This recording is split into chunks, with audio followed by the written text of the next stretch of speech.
Muy buenos días, bienvenidos a la Junta de Análisis de este martes 2 de febrero del 2022.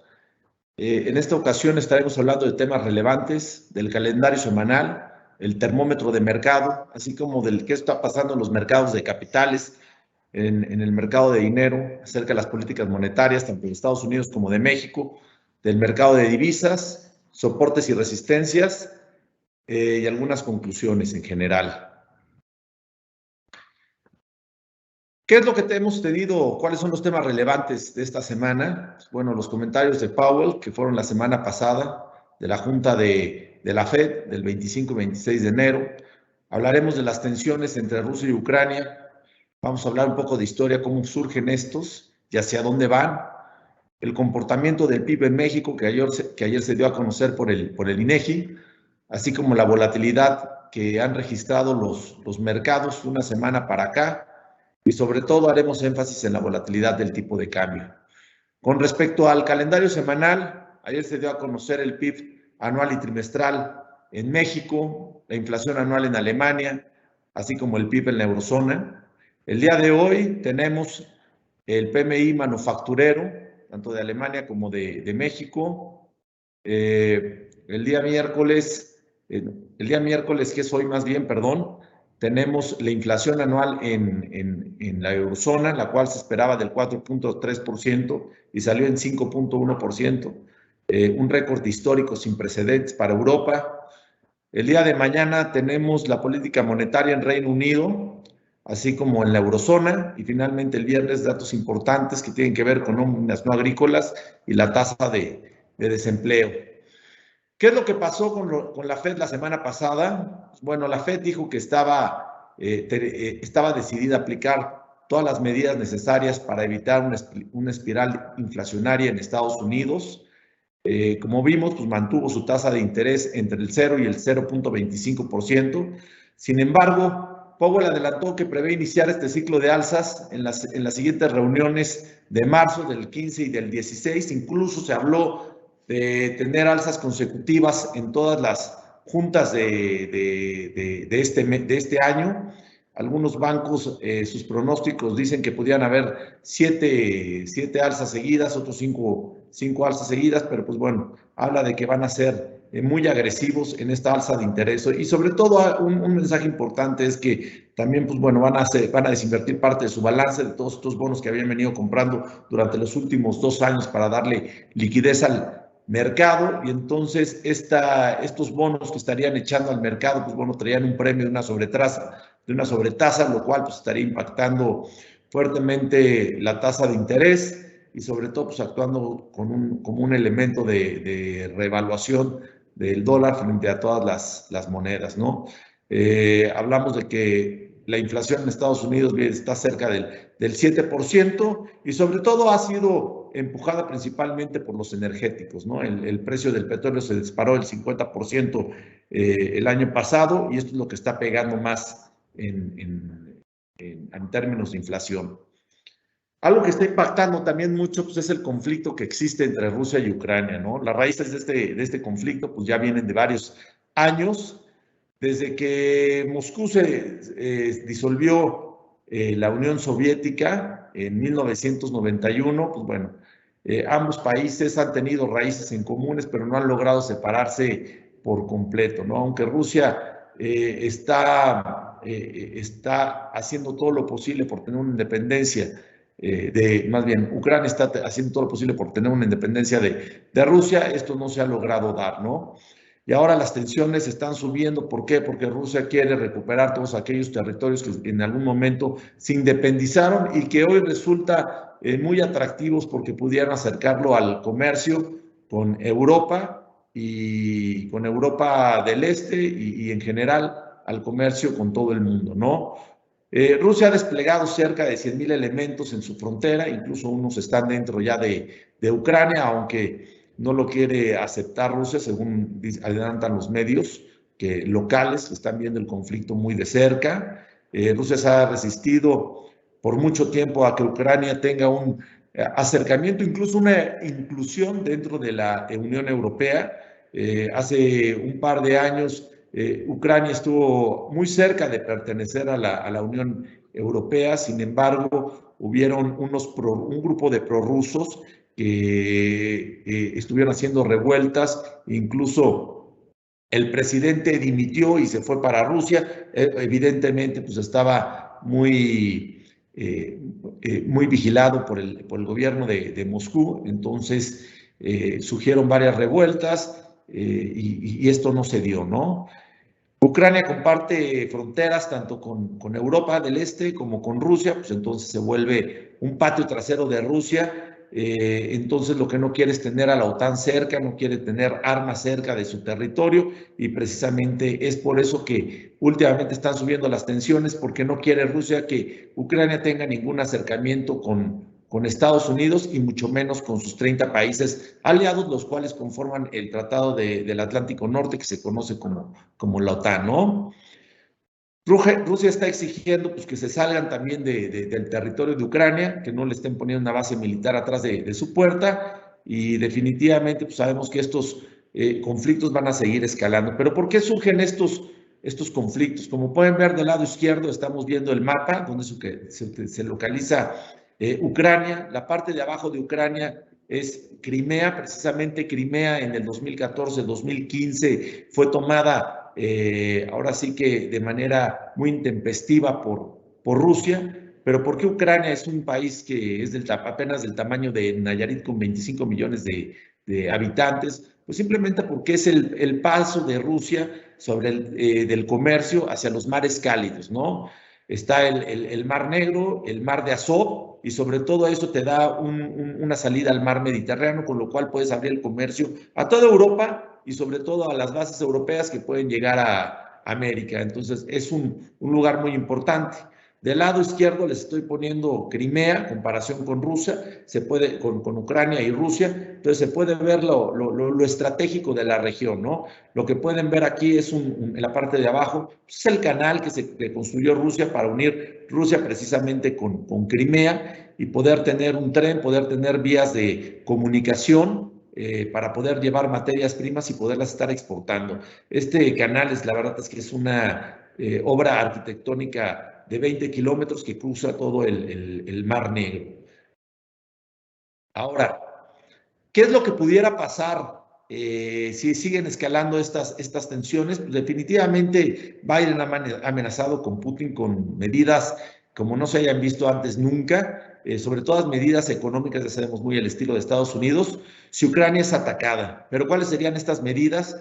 Pues el mayor golpe económico sería desconectar el sistema bancario a Rusia del sistema de pagos SWIFT, ¿no? La cual tiene una interconexión con 11,000 instituciones financieras de todo el mundo, con lo cual dejarían a Rusia fuera de este sistema de pagos y evidentemente pues, le pegaría mucho a su comercio y le causaría pues, un O por el momento. Otra amenaza clave es impedir la apertura del gasoducto Nord Stream 2. Recuerden que ya existe a la fecha un gasoducto que se llama Nord Stream, el cual va de Rusia hasta Alemania y este Nord Stream llega a Alemania. Entonces, el gobierno alemán dijo que si siguen las escaladas armamentistas, si sigue el conflicto, incluso si hay invasión, pues no va a permitir que se abra este gasoducto y pues definitivamente esto le estaría pegando mucho a la economía de Rusia, ¿no? Rusia depende mucho de la venta que le hace a todos los países, tanto de gas como de petróleo, y pues las importaciones que hace la Unión Europea de Rusia son muy importantes, son del 40% en términos del gas y 20% en términos del petróleo, ¿no? También podrían haber medidas dirigidas al Fondo Ruso de Inversión Directa o restricciones a los bancos que convierten los rublos en otra moneda extranjera. Entonces ya no habría convertibilidad ni capacidad de poder convertir esos rublos en otras monedas y realmente esto estaría impactando mucho la economía rusa, ¿no? Hay que seguir muy de cerca cómo evoluciona este conflicto y sobre todo cómo evolucionan los precios del petróleo y del gas en el mercado, porque este conflicto vino a mermar mucho el precio del petróleo. Vimos alzas muy importantes. La semana pasada aquí tenemos una gráfica de los futuros del petróleo cotizados en el CBOT, en el Chicago Board of Trade, y como vemos ver esta escalada esta escalada de tensiones en la región ha provocado que el precio del petróleo tenga una subida importante, como no lo habíamos visto en los últimos años, ¿no? El petróleo venía muy golpeado de cuando inició la crisis de la pandemia. Evidentemente, pues se paró mucho la producción de las empresas y se paró la economía en general. Entonces, venía de precios muy bajos y estamos viendo nuevamente máximos, ¿no? ¿Qué está pasando aquí en México? Pues bueno, ayer se dio a conocer el INEGI, su estimación oportuna del PIB para el 2021, el cual fue de alrededor del 5%. La publicación, el dato final se dará a conocer el 25 de febrero, pero con eso estamos viendo un crecimiento del PIB del 5%, cuando en realidad, cuando en realidad las instituciones como el Fondo Monetario Internacional esperaban un 6.3%, la Secretaría de Hacienda y Crédito Público esperaba un 6.2%, el Banco Mundial un 5%, y la CEPAL, esta Comisión Económica para América Latina y Caribe, pues, esperaba un 5.8%. Como podemos ver, nos quedamos cortos. Además, el dato dejó ver que el PIB disminuyó en términos reales con el trimestre anterior en 0.1%, con lo cual tenemos técnicamente una recesión, ya que tenemos 2 trimestres con PIB negativo. Entonces, realmente lo que podemos apreciar es que hay muy poco consumo, que la economía no tiene esa agilidad que se esperaba para seguir produciendo y producir riqueza. Entonces, es un dato malo, ¿no? Es un dato malo que hay que decir, hay que seguir de cerca. Incluso pues, en días pasados han habido algunas posiciones, como la de Jonathan Hicks, que dijo que pues, bueno, tenían que cumplir 3 criterios, ¿no? Que hubiera difusión, profundidad y durabilidad para que fuera considerado como una depresión. Vamos a seguir muy de cerca cómo evolucionan los datos hacia los siguientes semestres del año, ¿no? Los mercados, ¿cómo reaccionaron? Reaccionaron con mucha volatilidad. Lo que están viendo enfrente pues, es la gráfica del VIX, que es mejor conocido como el índice de la incertidumbre, el cual alcanzó un nivel no visto desde el octubre de 2020 de 38.02 unidades. ¿Qué hace este VIX? Pues bueno, mide la volatilidad implícita de las opciones que están cotizadas sobre índices, el índice Standard & Poor's 500 de Estados Unidos, y te dice qué tan nerviosos están los inversionistas sobre la situación actual que está viviendo el mercado, ¿no? Ahora, ¿qué tan representativa es esta alza? Pues bueno, vamos a ver una gráfica de cómo se ve el índice más para atrás. El 13 de marzo del 2020, cuando después de que la OMS declarara formalmente iniciada la pandemia, llegó a su nivel máximo que alcanzado en la historia, que es de 82.99. Entonces, como podemos ver, pues sí es importante para lo que hemos estado viviendo en los últimos meses. Sin embargo, pues bueno, no es tan alarmante como lo que ha venido pasando muchos años anteriores, ¿no? Aquí estamos viendo la reacción de los mercados, cómo reaccionaron los mercados. El índice de precios y cotizaciones, el principal indicador representativo del mercado, tuvo una baja importante después de la noticia de la Fed de que iba a ser muy agresivo con las subidas de tasas de interés para todo el 2022. Entonces vimos un ajuste. Sin embargo, lo que podemos ver y lo que les señalo en la parte inferior derecha de la gráfica es que no vimos un volumen representativo como sí lo habíamos visto cuando se dio esta baja en noviembre. Entonces, podríamos hablar de que pudiera haber un fuerte regreso, ¿no? Incluso ya lo empezamos a ver en el mercado el día de ayer con las declaraciones de la Fed de que pudiera ser no agresivo en estas subidas de tasa de interés. 4 miembros de los 12 que integran la Fed dijeron que, pues, bueno, preferían ser más cautelosos que agresivos hacia futuro, y eso le dio un poco de aire a los inversionistas y al mercado. Igualmente, pues, se ve este mismo comportamiento en la reacción del Standard & Poor's 500, este índice representativo de 500 acciones de servicios, compañías de servicios de los Estados Unidos. Igual, como lo ven, no veo un volumen representativo en este movimiento que se dio en el mercado. Donde sí un volumen mayor fue en el Eurostoxx 50, el cual mide la capitalización y comportamiento de los mercados europeos, de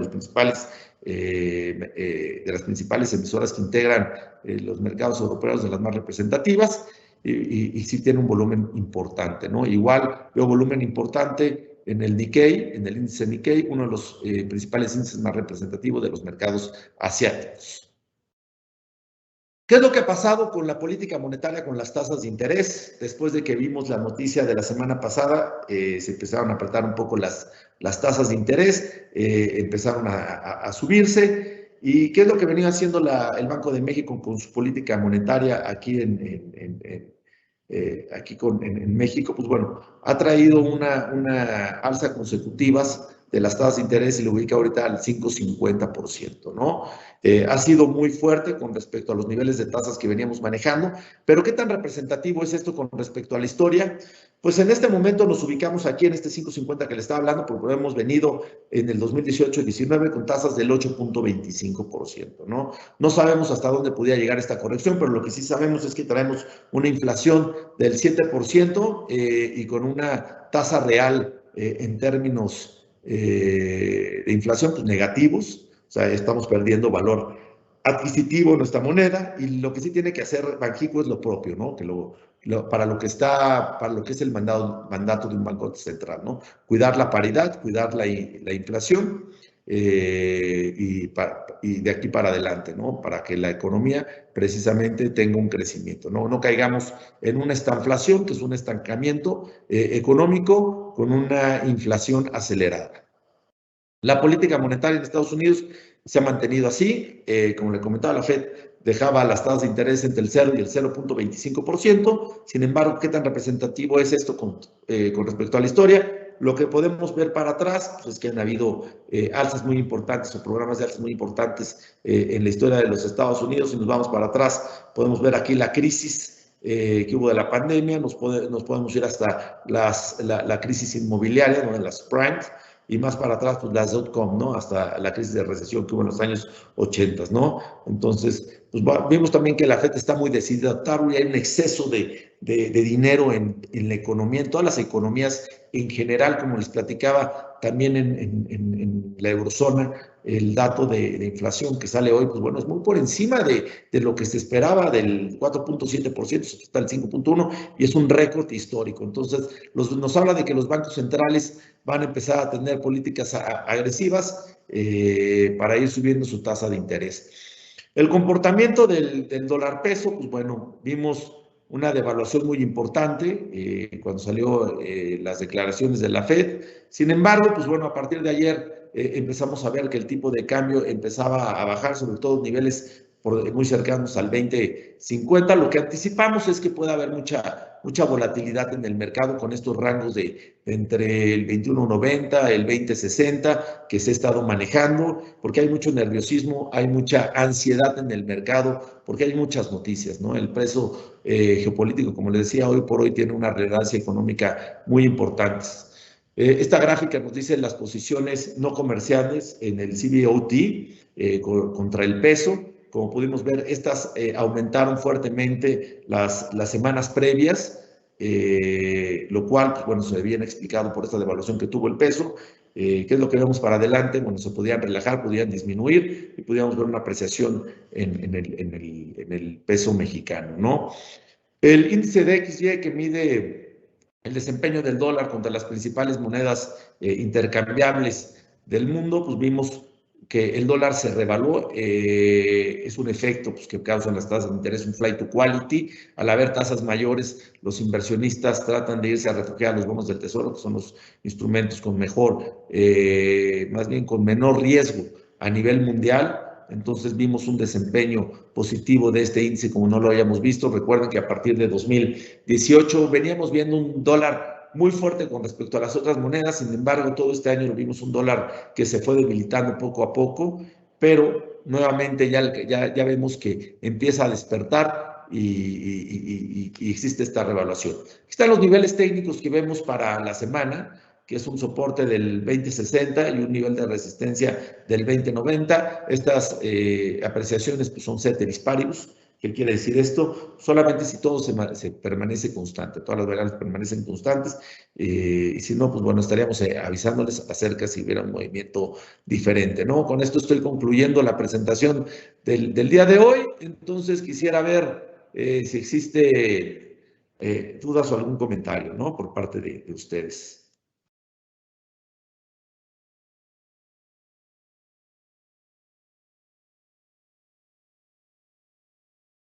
Veo que no hay preguntas en el chat. No me queda más que darles las gracias y ofrecerles apoyo en todo lo que necesiten directamente con sus promotores y les agradezco mucho que nos hayan acompañado. Sí. Perdón, estoy viendo, no estaba viendo aquí cerca del chat.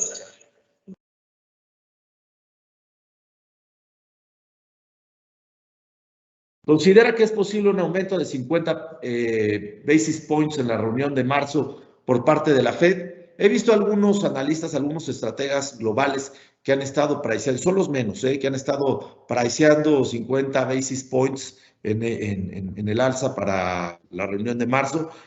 Nosotros como institución lo vemos poco probable. Lo que creemos es que esta alza va a ser de manera prudente y paulatina y pudieran empezar con 25 puntos base, ¿no? A medida que vayamos acercándonos a mediados de año, podríamos ver una Fed más agresiva, pero de entrada lo veo poco probable.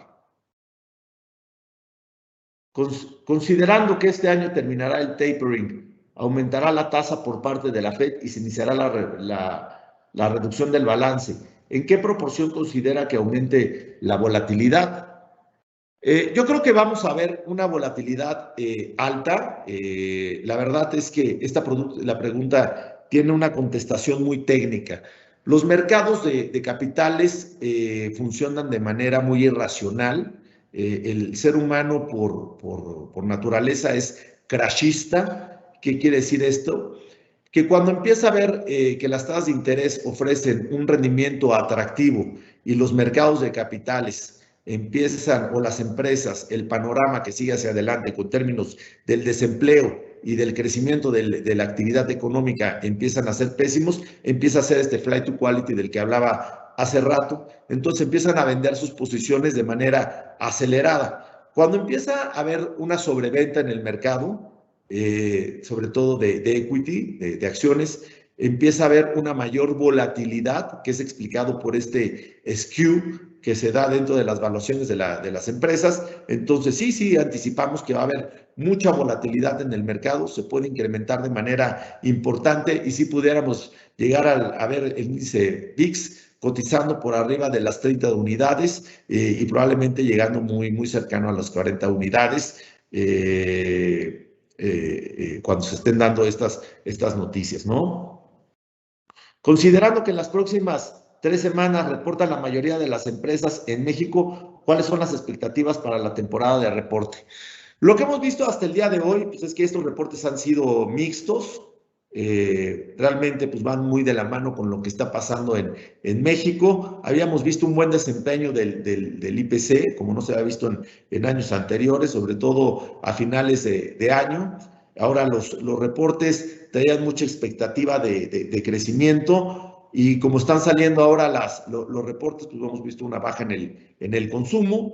Entonces, pudiéramos pensar que en general los reportes van a decepcionar un poco. Igualmente en el mercado mexicano podríamos ver volatilidad.